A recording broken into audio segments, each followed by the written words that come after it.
இன்றைக்கி நம்ம தோட்டத்துலேருந்து பறிச்சுட்டு வந்த இந்த சுரக்காயை வச்சு தாங்க ஒரு போண்டா செய்யலான் இருக்கேன். சுரக்காய் போண்டா அதுவும்.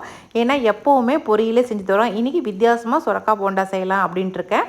அதுக்கு சுரக்காயோடைய தோலெல்லாம் சீவிடலாம். உள்ளே இருக்கிற சதப்பையும் எடுத்துடணும். எடுத்துட்டு கேரட் திருகல் மூலமாக திருகி வச்சுக்கலாம். அதுக்குள்ளே வந்து 1 கப் அளவுக்கு அவுள் எடுத்து கெட்டி அவுள் எடுத்துக்கோங்க.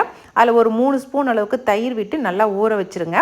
அது ஊறத்துக்குள்ளே நம்ம வெங்காயம், பச்சை மிளகா, அதுக்கப்புறம் முருங்கைக்கீரை, கொஞ்சம் இஞ்சி இது எல்லாமே நம்ம கட் பண்ணி எடுத்து வச்சுக்கலாம்.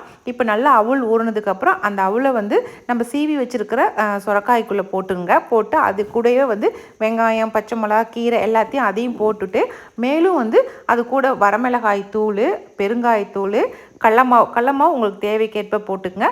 கொஞ்சம் மஞ்சத்தூள், உப்பு இதெல்லாம் போட்டு முதல்ல நல்லா பிணைஞ்சிக்குங்க.